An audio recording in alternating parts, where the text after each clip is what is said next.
All right. Hello, everyone, and welcome to the ARMS Clery Act webinar with Margolis Healy. We're going to go ahead and get started, and I'm going to be your host for today's webinar. My name is Devin Fowler. If you've seen any of the other webinars, you'll know my name, and you've probably heard me speak on some of them. And today's webinar is actually pretty special because we've got some of the Clery experts over at Margolis Healy to join with us today and talk about some of the knowledge and information that they have that we think would be very beneficial to all of you. With me from ARMS today is going to be Jason Worth. Jason, say hey to everybody. Hey, everyone. And Jason is actually going to be handling the question and answer portion of this webinar. So if you have any questions, you should be able to, you may have to move your mouse around on the screen, but you'll have an option there for chat. And whenever you go in there, you can choose Jason to send a chat message to. So if you have any questions throughout the webinar or at the Q&A session, then you can go ahead and send that to Jason and he'll ask your question on here for all of us. But for me, that's all I wanted to do for introducing myself. I'm going to go ahead and pass it over to Mike so that you can introduce your team. Well, good afternoon or good morning, everyone, depending on what time zone you're in. My name, as Devin said, my name is Mike Webster. I'm the Director for Regulatory Compliance with Margolis Healy. I was a campus law enforcement administrator for 35 years. I spent 23 of those as a chief.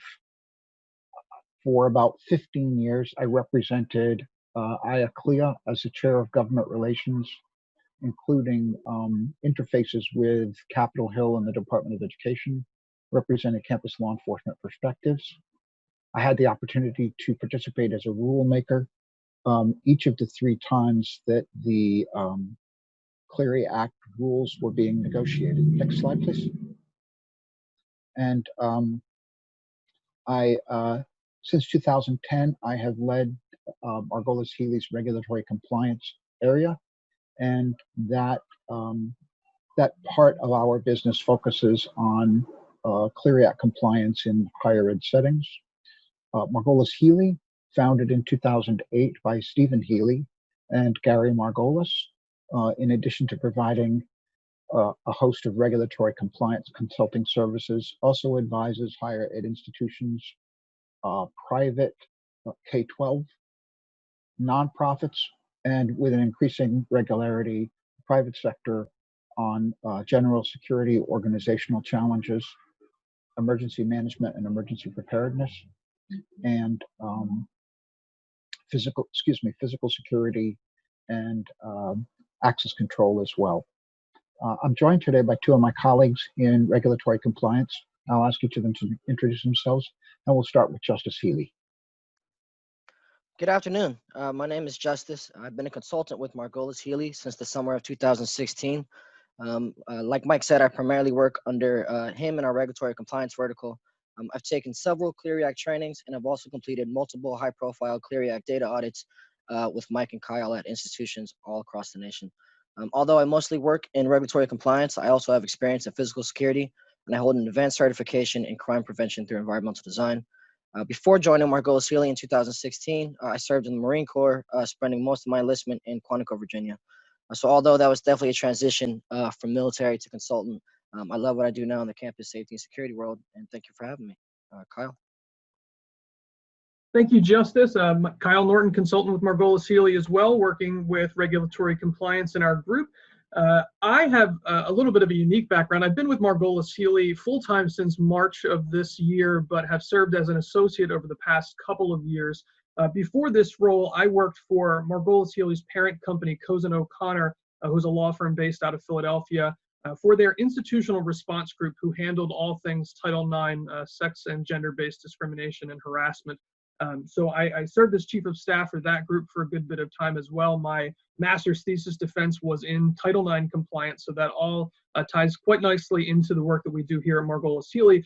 But the majority of my professional experience before that had been in higher education institutions, serving in roles from undergraduate programming to recruitment, academic advising, curriculum development, full-time clinical faculty members. So I had lots of different hats in lots of different areas, and I think that in the trenches experience in looking at the ways in which an institution operates has led to a unique perspective in the work that we do today. So happy to be with Margolis Healy and happy to be on this webinar with you all today. Thank you very much, Kyle. Thank you, Justice. Next slide. We're going to set some expectations today. The first thing we're going to do, we're always sensitive to the fact that folks who are participating in webinars have a variety of levels of familiarity with the Clery Act. This is not intended to be at an intro level. We expect that there will be some degree of familiarity, and the intent of our webinar today is to focus on those Clery Act areas where records management systems and the efficient use of records management systems is critical or perhaps even hypercritical to Clery Act compliance. We've got one slide on the context and the high level around the Clery Act, and then we're going to dive right in. We're going to dive into log requirements. We're going to talk a little bit about risks. Devin and his team are going to speak about how to bring the tools and the resources and the logic from ARMS to bear on the challenges around crime data.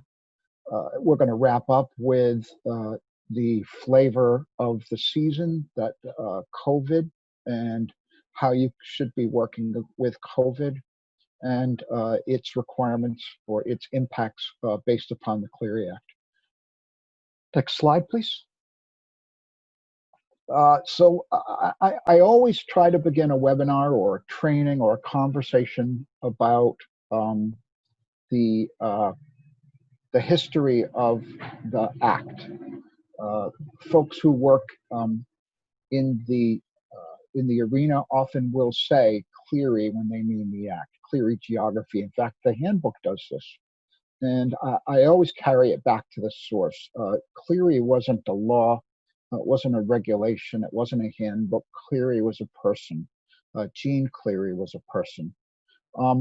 The long and the short of this, for those of you who may be relatively new to this, is that in sum, the Clery Act is a consumer awareness or consumer information, consumer rights bill.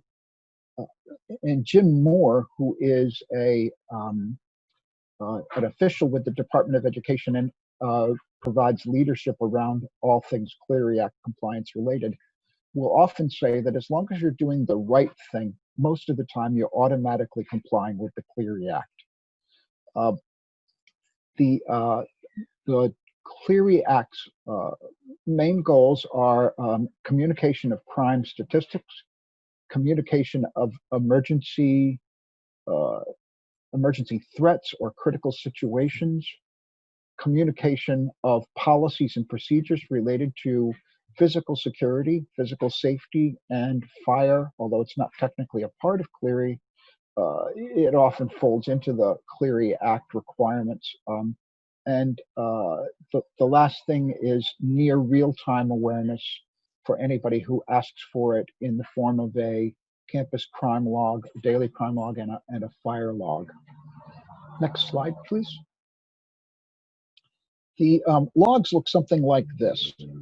And I wanted to begin here because although it has been in the Clery Act for, I believe, for the whole history of the Clery Act, we still visit institutions where these things, these relatively simple things, are still either ineffectively recorded or have some type of a requirement when someone visits the office which is responsible for providing these upon request.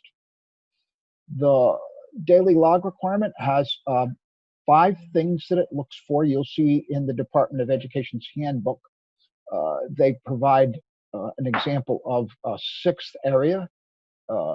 That is the case number. That is not actually required by the regulation. but we still find institutions that have mistaken what needs to be in the daily crime log, have omitted things, for example, or at some institutions, we sometimes find that the date and time reported and the date and time occurred are the same when in fact they are not. A common place where this takes place would be as a student returns to campus after a break and they find that their room has been burglarized. They call the public safety department or the police department, and the department records the time of the incident as the time the officer arrives, when we all know that the time the incident occurred would be between the date when the student left to start break and the date when the student returned, not the date that it was reported. So the first cautionary note I would tell you around logs is make sure that the data that's in the log is accurate. The fire log needs even less. There are 3 things that the fire log needs to contain. You'll see the Department of Education has also included the case number, which is not required. The nature of the fire is often not particularized enough when we find problems with a fire log, and so my caution there would be to make sure that the type of fire or the nature of fire is something that is evident to a reader or a consumer of your log information. Next slide, please.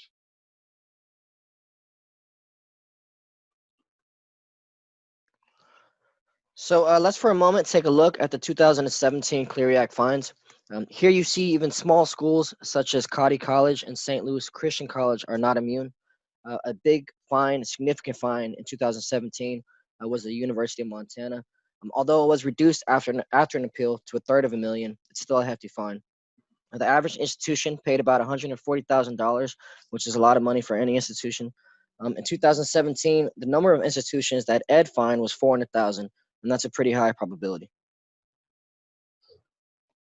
Next slide. Margolis Healy researched these fines, and we were able to break down the numbers by violation type. At a high level, violations that related to crime data issues accounted for almost 60% of the total number of dollars fined. The second largest violation type was the publication and distribution of annual security reports. Those were the 2 largest buckets, although as you can see, Clery Act fines were substantial in all of the categories listed. Next slide, please. Thanks, Justice. So the graphic on the screen that you see right now is the first layer of what Margolis Healy refers to as the Clery Act constellation. So these are departments and offices that represent the working group for data reconciliation for many campuses. Some of the big players include Title IX, campus safety, and student discipline or residence life. Now, depending on your campus, some of the others may not be necessary. For instance, departments specific to the discipline of student organizations may not exist on all campuses, but there are these unique groups that may and often do change from campus to campus.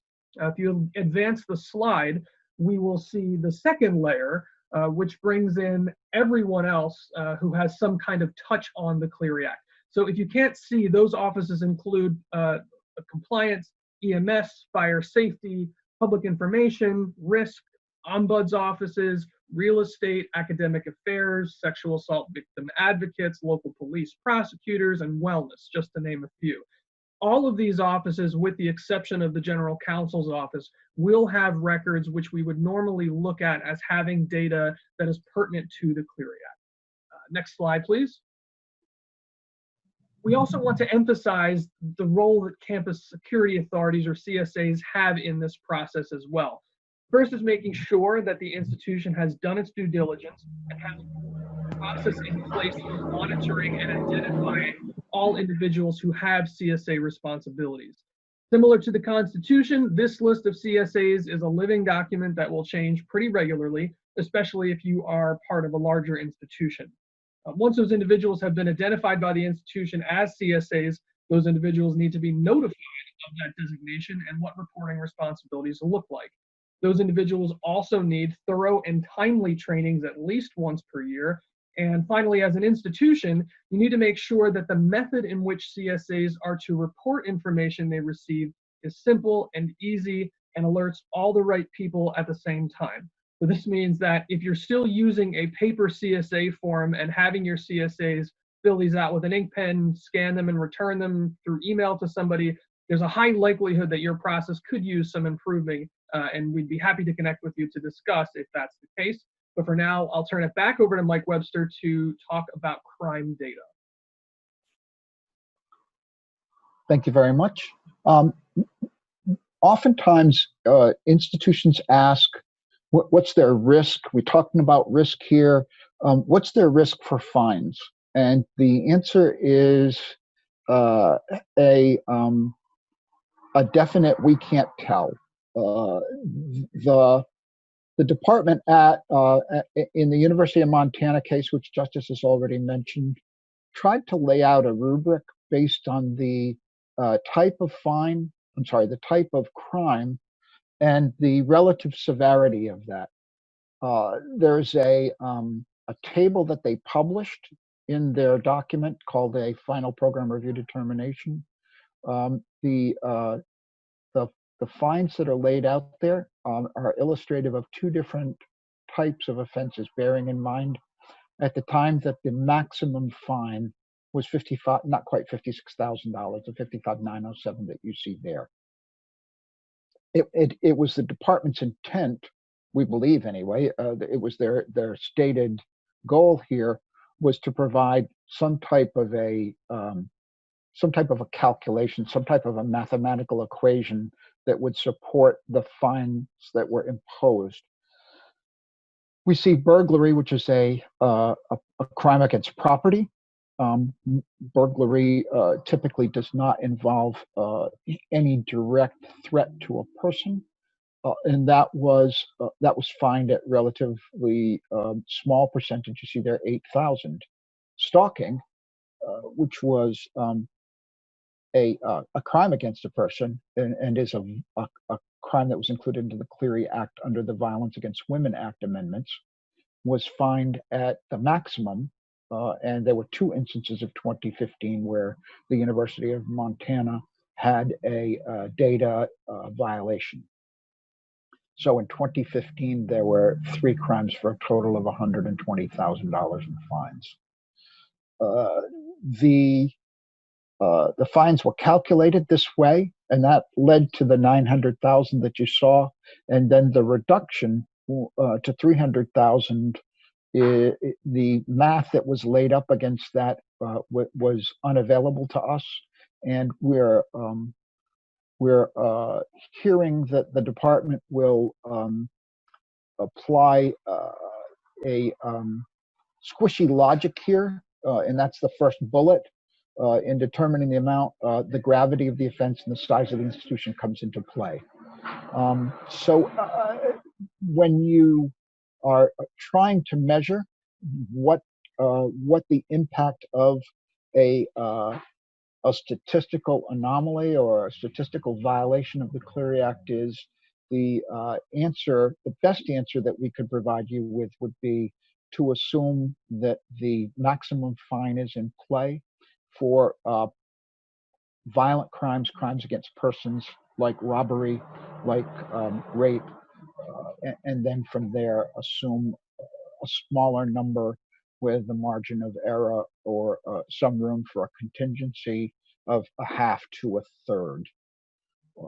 I'm going to turn it over to Devin now, and he's going to take over with some particular stuff relative to arms and their subject matter experts. All right, thank you, Mike. So we are actually going to be going a little bit hands-on through ARMS to show you some of the ways to report Clery through ARMS.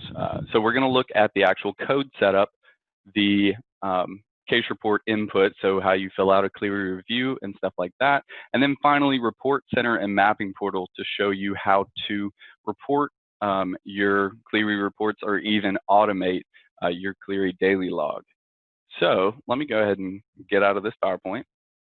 And you'll see here we've got the ARMS main screen. So this is going to be ARMS Mobile, and we've actually already done 2 webinars for Clery reporting, if you may have seen those. One goes through actually filling out the data entry and the setup, and the other goes through using that mapping portal. So if you do have any questions, we go very in depth with those 2 webinars. For today's webinar, I'm going to touch on each of those subjects pretty quickly, just to show you the ease and efficiency of doing it through ARMS, and then I'll be passing it back over to Margolis Healy. So the first part is actually setting up your setup codes, and we'll go into the setup menu right here to do that. And the 2 main sections to set up, or I guess 3 main sections, are going to be the code list, crime and incident codes, and the geo file. So code list is the first one you'll want to do, and you'll want to go to your categories and then go to Clery as the category. And then in here, there's going to be 3 subcategories, and honestly, most of this is already going to be filled out for you. So you'll probably want to go in and check and just make sure everything is correct and up to date. But you've got your cause of fire for reporting any arson or your fire log, basically. The Clery Act data, where you'll be able to relate these codes to your actual crime codes so that it'll easily automate that as well. And then your hate type right here. So if it is a hate crime, you'd be able to fill that out during the Clery review. Let's go back to setup. And then we'll go into crime and incident right here. And we're going to pick one of these codes. We'll do aggravated assault with a firearm. And the main things to look at in here are going to be right here, your Clery Act data. So you would want to pick which one from that list we just looked at in the code list and see which one matches your code here. And then we'll scroll down a little bit and go to the crime types. And you'll want to make sure that it's included in your right to know, or if you want to include it in your media log as well. And just check off the boxes that apply. And this is also where you'll mark a drug law, liquor law, or weapon possession. So you can see, since this is an aggravated assault with a firearm, we've got weapon possession in there too. And that'll be reported from any arrests that have that. All right, and let's go back up, and we're going to go to the setup menu, and we're going to go into the geo file. So this is where you can set up buildings or locations on your campus with what type of Clery reportable location that is. So you'll go into your location, or if you're creating a new one, you'll come in here and then go to Clery data right there. Then you just put in whichever one of these sections applies to that location. And it's always going to automate to campus whenever you create a brand new one. So if you're creating a lot of new codes, it'll be campus automatically, but you can come in here to change it if you need to. You can see this one's marked as a residential facility. All right, so that's it for the setup side. Once you've got all that set up in your system, we're going to come over here and we'll go into an actual case.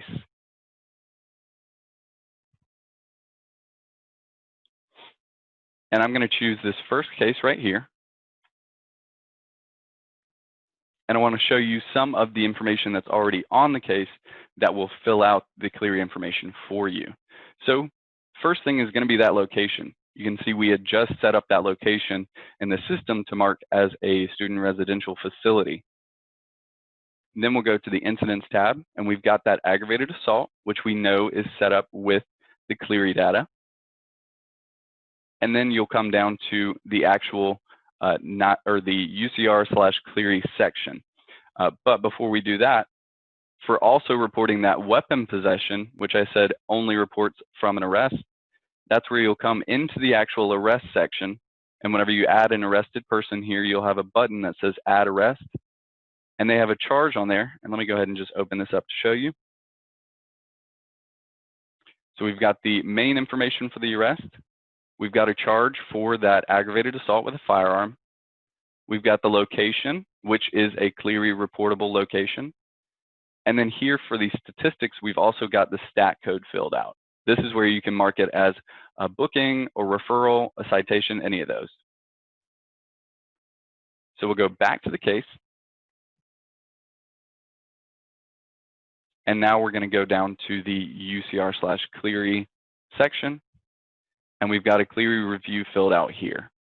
If you haven't done this yet, you would have a button here that says Add UCR Clery Review.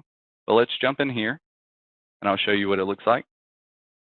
So it's going to automatically pull whatever your code is from the crime code section or the incident section.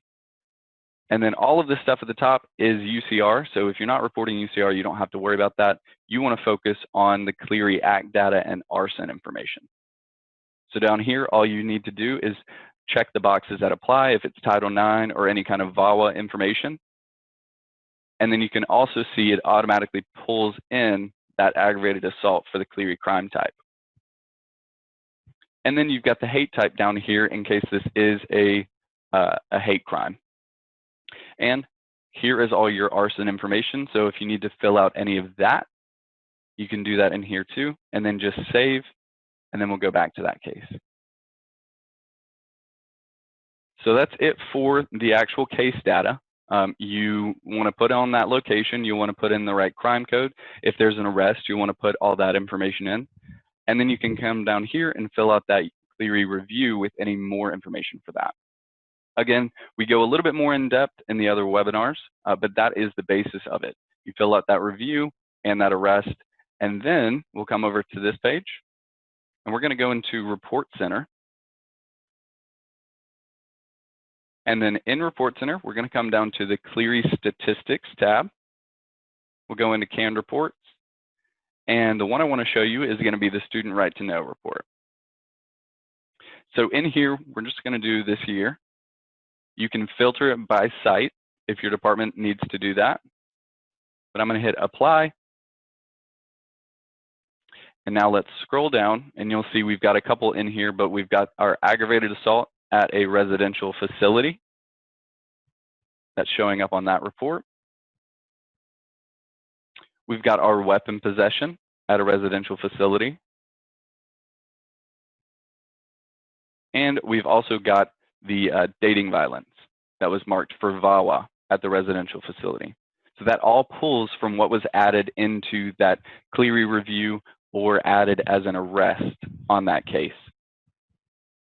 All right, so that is for your annual report. You can do, or you can pull the annual report from here, but if you're wanting to automate your Clery daily log, you can do that through the ARMS mapping portal. And to get there, you can go to portal.arms.com, and I want to just show you an example here. Now, all of this information is public if it's posted on here, so you'd be able to go in and see any department that has this set up and see what they have as information in here. So I'm going to use one that has it set up very well, Baylor University. And you can see it's sort of a heat map of incidents. And you can always click on the incident to see more information about it.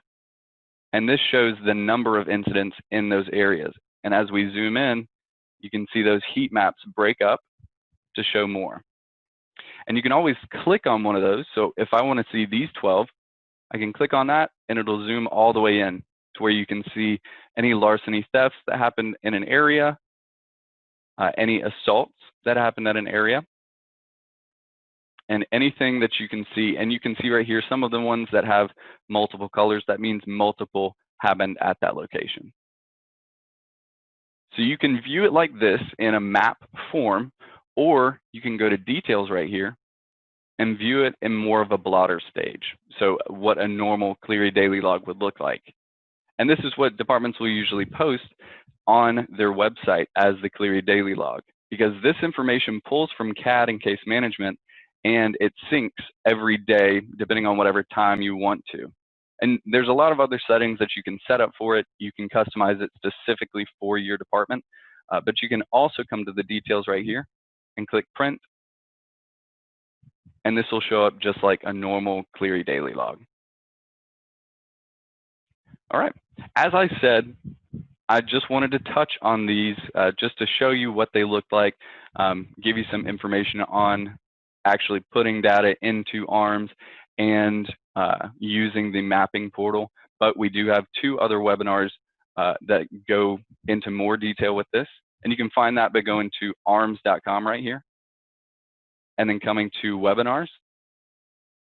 So support tab and then webinars. And this will show you all of the webinars that we've got in the system so far. And you can see right here is that Clery mapping portal. So you can find that there or on our YouTube channel.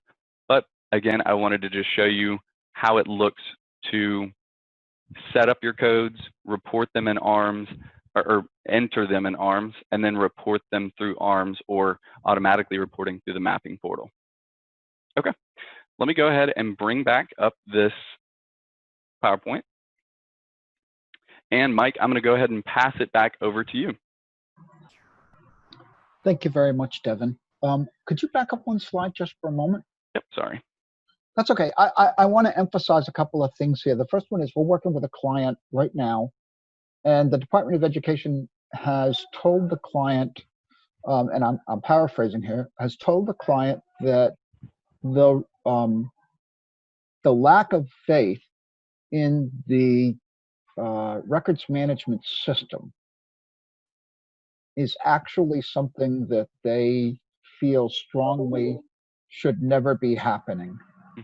The insistence that an institution, the feeling that an institution should need to do this manually, the Department of Education opined, created a increased likelihood for human error.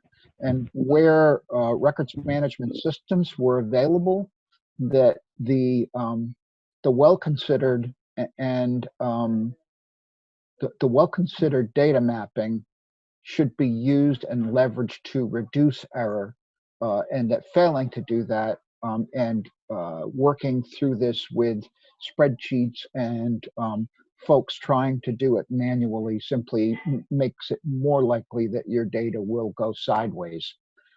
The other thing that I wanted to say was when we find challenges at institutions around data, sometimes it's driven by geography.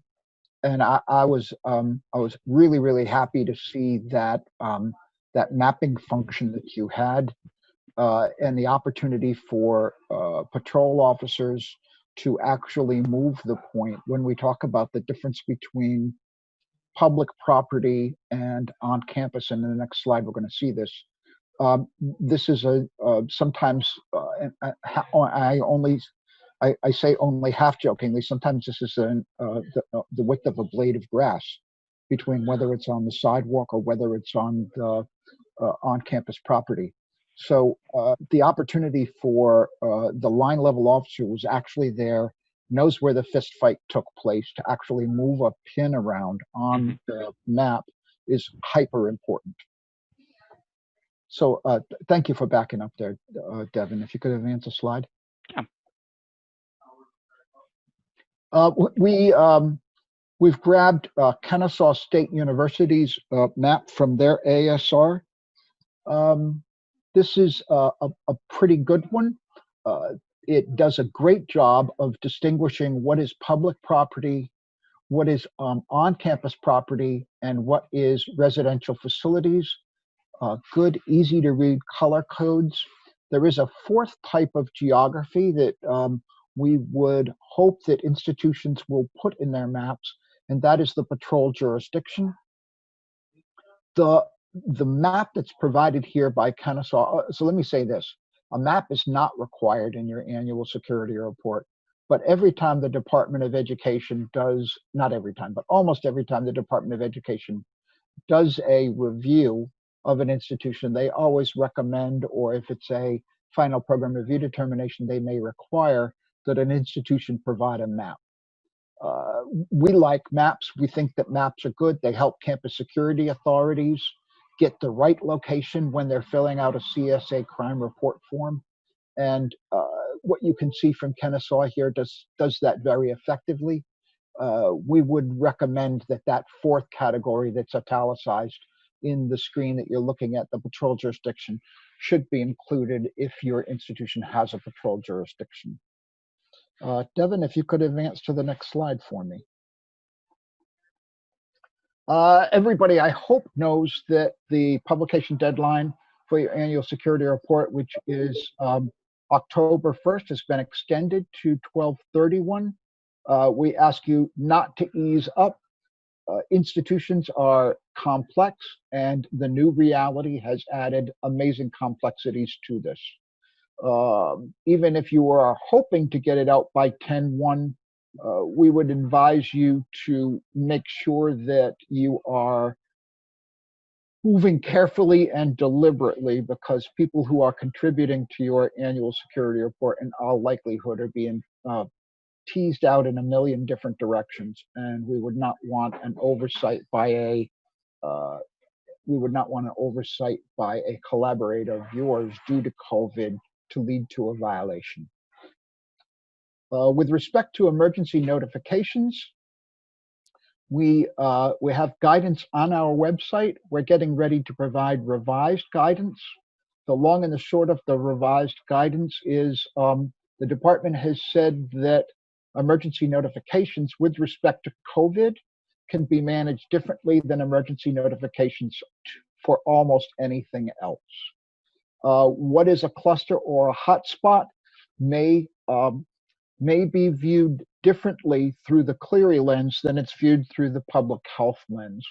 So many public health entities are identifying a cluster or a hotspot where they have some type of connection between 5 positive cases. 5 positive cases in a residence hall with 2,000 students in it would not necessarily be a cluster or a hotspot. There are states where the positivity rate is 1 in 4. Conversely, if you had a football game this past weekend and you had 10,000 people in the stadium and you had 750 positive tests of football fans, then you would have a cluster, which would put you into a different place vis-a-vis emergency notifications. That look for that guidance in the next day or two. It will try to operationalize a series of electronic announcements that the Department of Education has posted. Next slide, please. We want to make sure that you've got practical, usable, actionable takeaways. If you have this already, we're glad that you're using our tools. If you don't have one of these or both of these, I'm happy to send them to you. You can reach out to me at mwebster@margolishealy.com. The first one is a project plan timeline that breaks up the critical tasks for Clery Act annual security report publication, provides you with the likely due date, and we've looked at these in terms of how do they dovetail with things that are pressing down on people based on the typical academic calendar.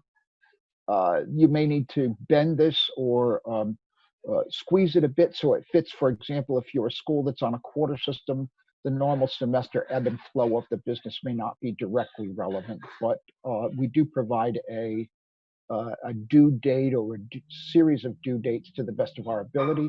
Those are marked in the second column under due date, but they're also shown there in that pale yellow highlighting in the cells themselves. For each of the discrete tasks, we tried to identify who on a common campus is responsible for doing that, either individually or collectively. We've provided you with a place for notes, and then for the Clery Compliance Coordinator, an opportunity to assess at monthly meetings or quarterly meetings the likely percentage of completion for each of those tasks. The second thing that we provided you with is a small screenshot of a timely warning determination or timely warning decision form. We've tried to help you assess whether a timely warning is needed or not for every Clery crime. We have this both as a paper form and a mobile device compatible fillable PDF. Happy to provide either of those to you upon your request. Next slide, please, Devin.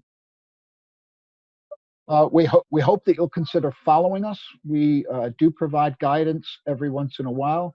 We do provide white papers. We do provide tips on our social media pages to help you get ready for whatever the current challenges around Clery Act compliance. We also provide lots of resources on our website. that final one there, margolishealy.com.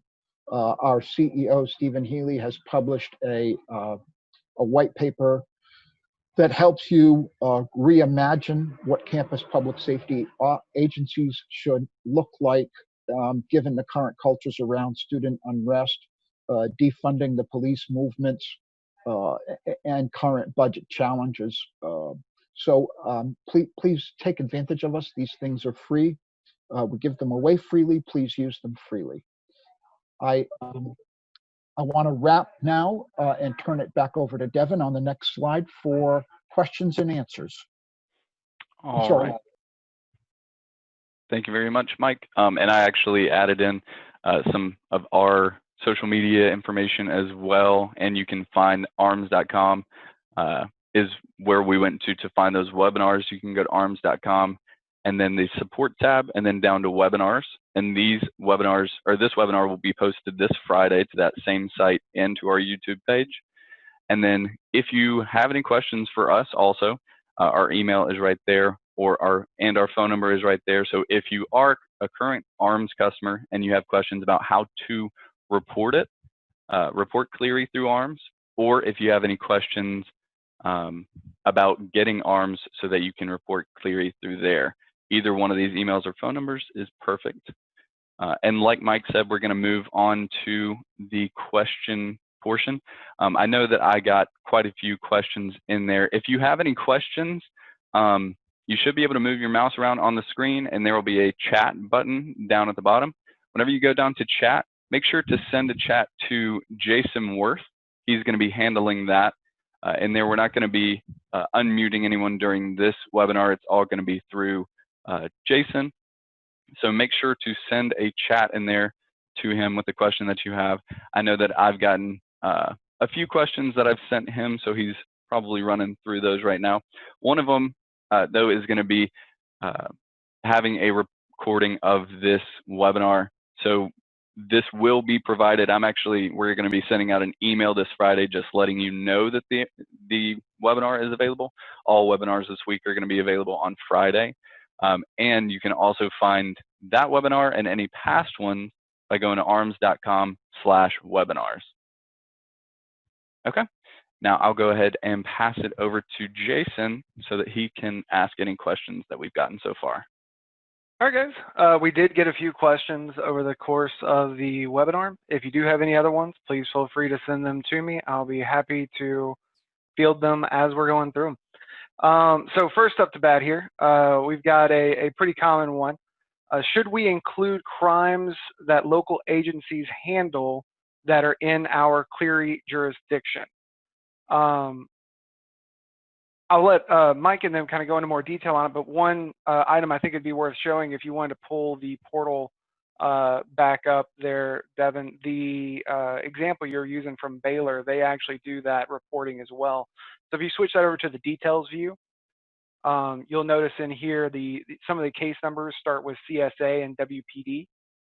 Waco PD is the case number for WPD there. So those are daily log reportings that are coming from an outside source that happen to occur within their jurisdiction.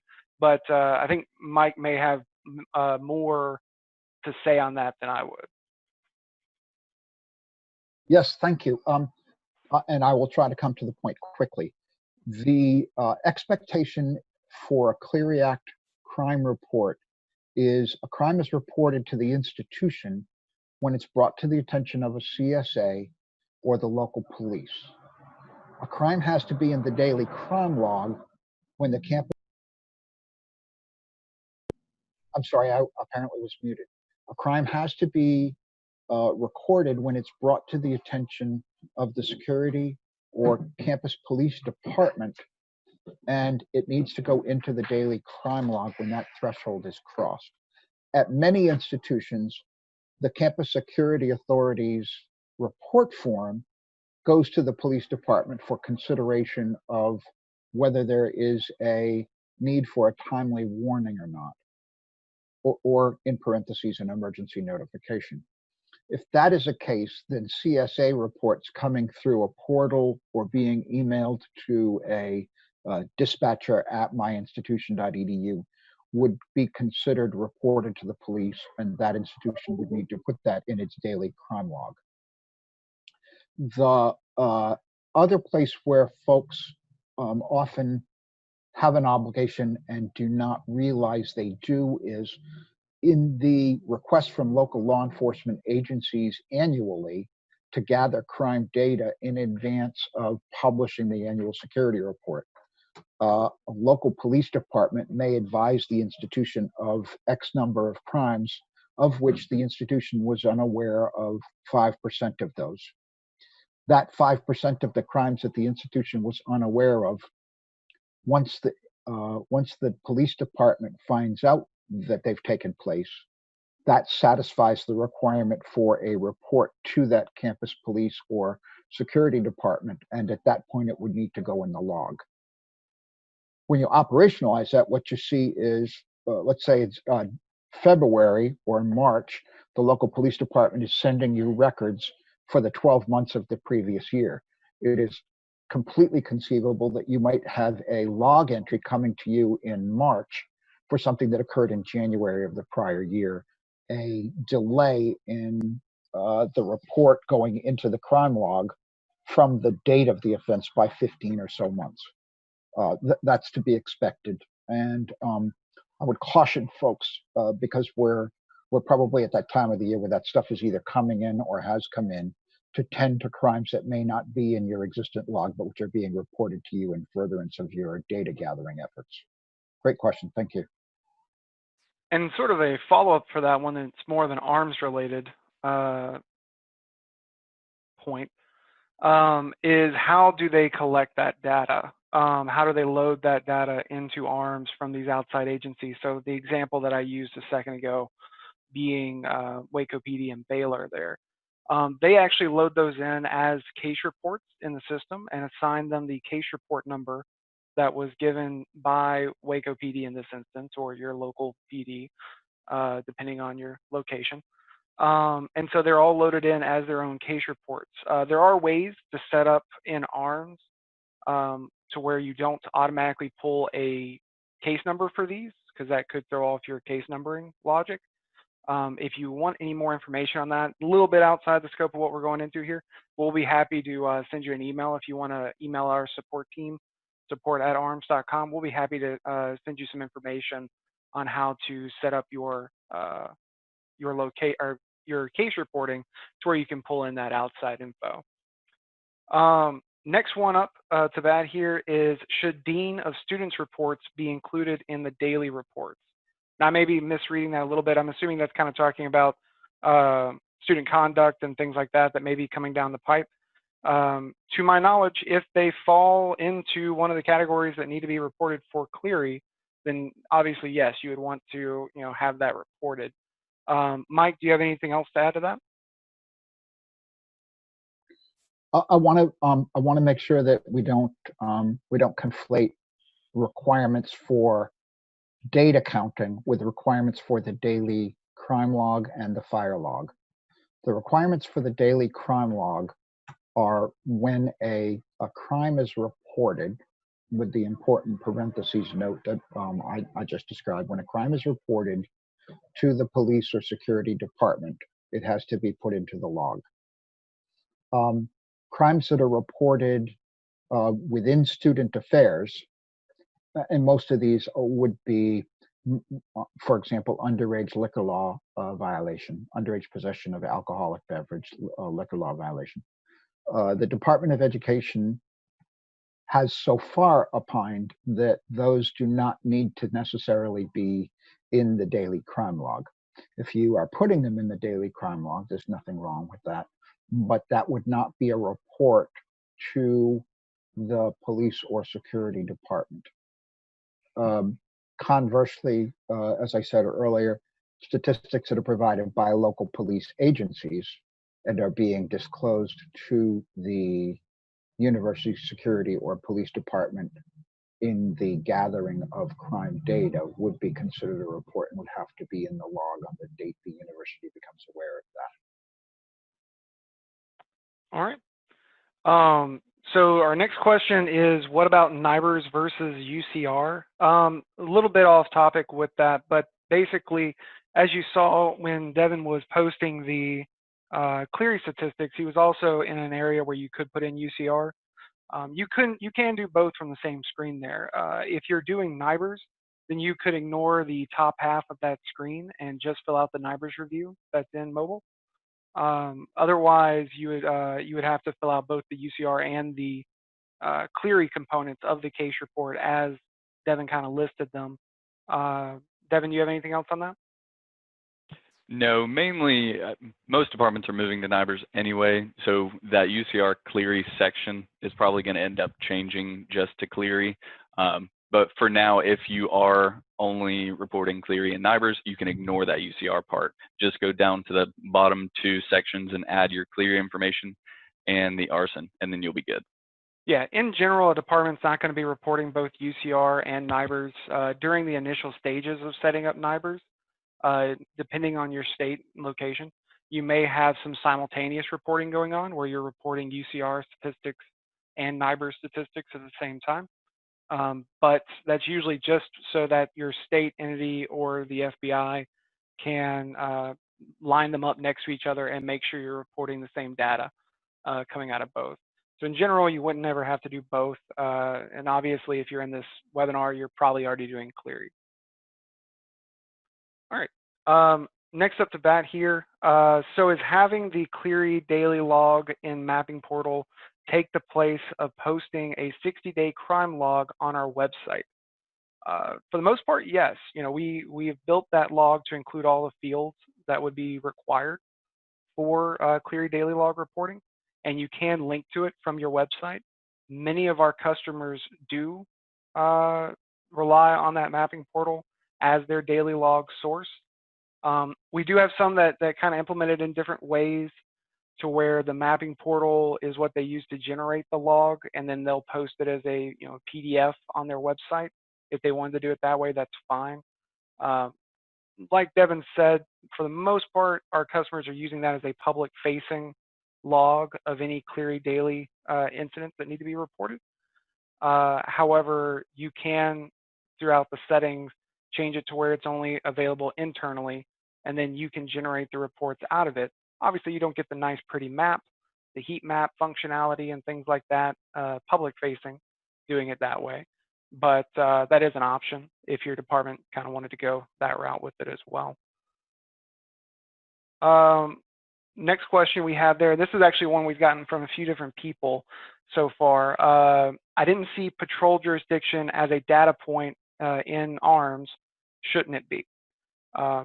Mike and I actually had a conversation about this during one of our calls leading up to this webinar. The patrol jurisdiction itself is a classification of a location that you can apply to your locations, but not in ARMS currently. Now, while we are working on that from a development point of view to make that a little bit clearer, it should not affect your reporting as far as how you generate that report from ARMS. Your daily log will include anything that has patrol jurisdiction designation, but doesn't necessarily have to be coded as patrol jurisdiction on that specific report. You're still going to get the same fields, time, date occurred, incident, all those other fun fields that you have there. The designation of patrol jurisdiction itself is not included, and Mike, correct me if I'm wrong, is not included on the ASR. So your stats, as far as how they're currently being pulled from ARMS, will remain the same, though we are looking at ways to make that designation a bit clearer to highlight within ARMS itself. Anything to add to that, Mike? No, that was spot on. The institution could simply record the address in the daily crime log, the general address.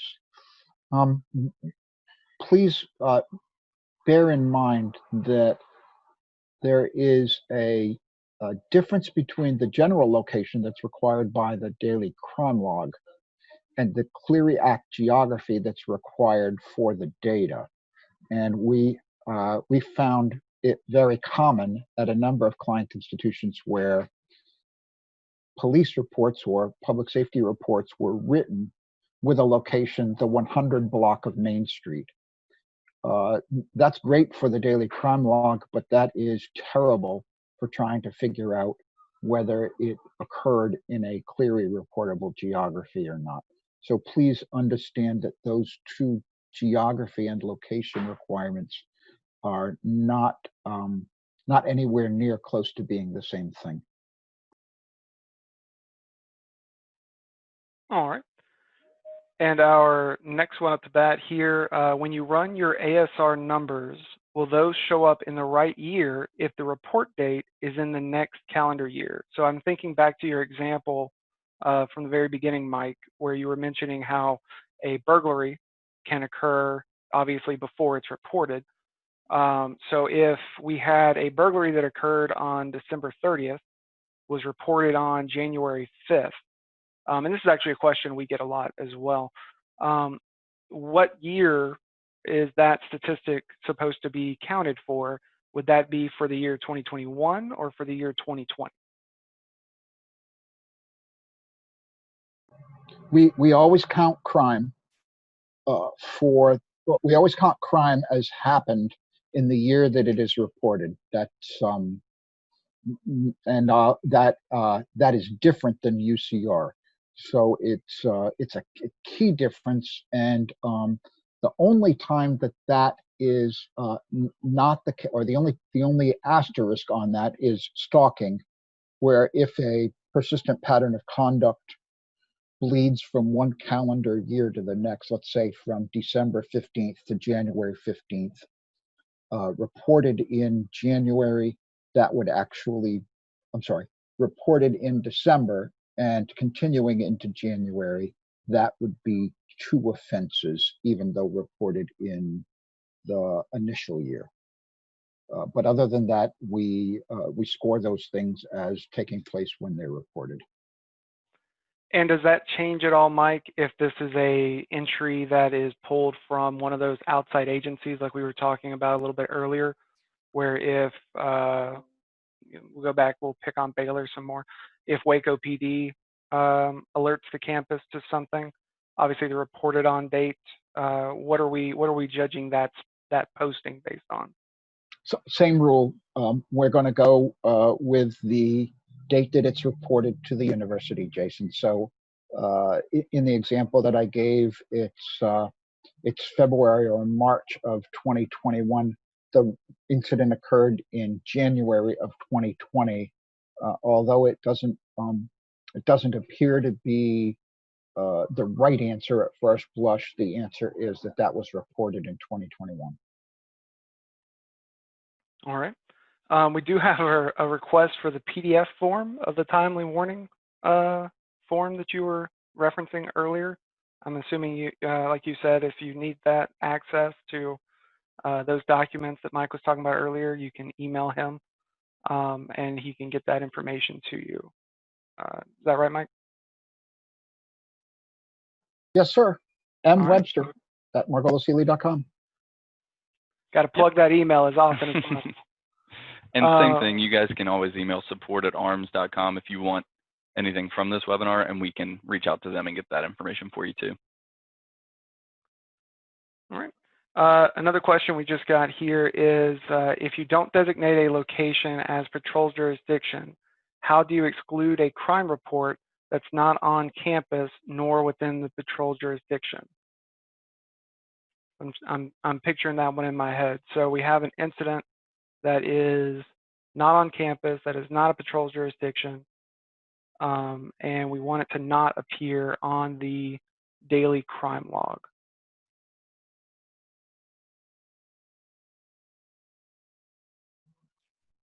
I don't understand why we would want to do that. Maybe you can clarify. Yeah, I'm trying to think of the situation there too.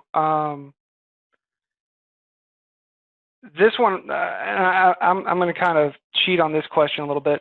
Whoever it is that posted this question, I can go back and check in a minute, but Okay, here we go. It looks like they're sending me some more clarification. A sexual assault reported to campus police that occurred outside Clery geography.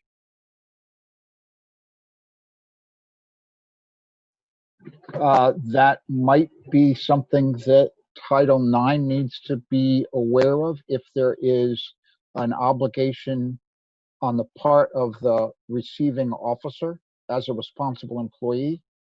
However, a sexual assault that takes place not in a Clery Act geography has no obligation, and I'm speaking very generally, of course, there may be obligations through memorandums of understanding, et cetera, but the Clery Act per se does not require that data to be recorded anywhere if there is no Clery Act geography.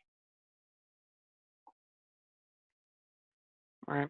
Like I said, I think for that one I'm going to cheat a little bit too, and I'll reach back out to you. I've got your name here, and we can discuss that a little bit further. Because I think I may need some more information on that one to give you a better answer as well. And we can always tap Mike again and see if he can give us some more information once we know a little bit more there.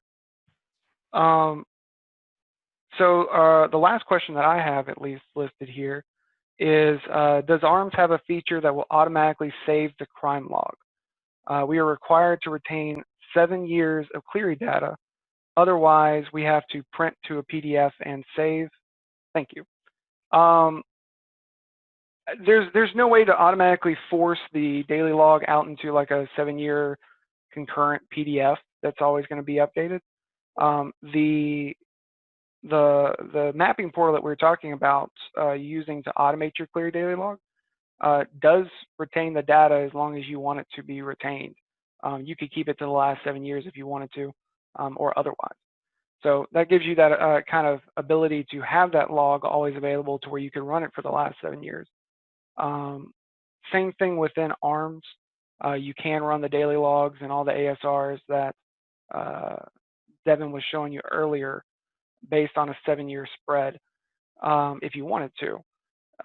And then Mike, you may have to help me out on that one. Is there any requirements that keeping it electronically would not meet, or do they need to have that in a PDF and or like paper form on hand at all times as well? There's no requirement that you have it. What I would say is if you're going to keep it electronically, just make sure that you've got adequate and sufficient backup protocols in place. The fact that you've had a hard disk crash or another electronic catastrophe is not going to carry much water in this day and age when the Department of Education comes looking for documentation. Mm-hmm. And that's a good point to bring up too about the mapping portal. If you do use it to automate, we do take backups of that. We back it up with the same strategy that we use for our customers that we host. So that means your data is being backed up twice a day, full backups, every 2 hours, partial backups, and we keep those. Devin, you may have to help me out there. I think we keep those at least 2 or 3 months. Yeah, I think that's right too. Yeah. So we do keep backups of all that daily log information for those. So you're not going to be worried about losing your last 7 years suddenly because a server crash or anything like that. Mm-hmm. All right, guys, I think we're going to go ahead and cut the questions there. If you do have any other questions, we'll be happy to reach back out to you. If you want to hit us up at support@arms.com or customercare@arms.com. I think it was on Devin's slide earlier. Mm-hmm. All roads lead to home there. And you can also feel free to reach out to Mike and company with Margolis and Healy if you have anything that you want to bring to their attention as well. And here, I'm going to show those, media slides too one more time. So if you do have any questions for Margolis Healy, you can reach out to them at any of these sites, or you guys can also reach out to us. And if you have a question for Margolis Healy too, you can ask through us as well. And you can do support@arms.com or that email that's on the page right there, customercare@arms.com. They're you may have some other questions, so just email that. And I've got a couple questions that we weren't able to answer, so I'll run through those and try and send you guys an email for those. But other than that, Mike, do you guys have anything to add before I close things out?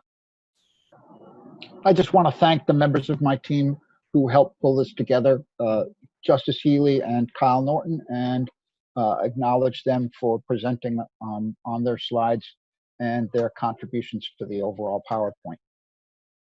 Yes, exactly. Thank you guys very much, and thank you for joining us in this webinar all together. And thank you guys, everyone who participated in this, for joining in and asking some good questions to get us answering those for you.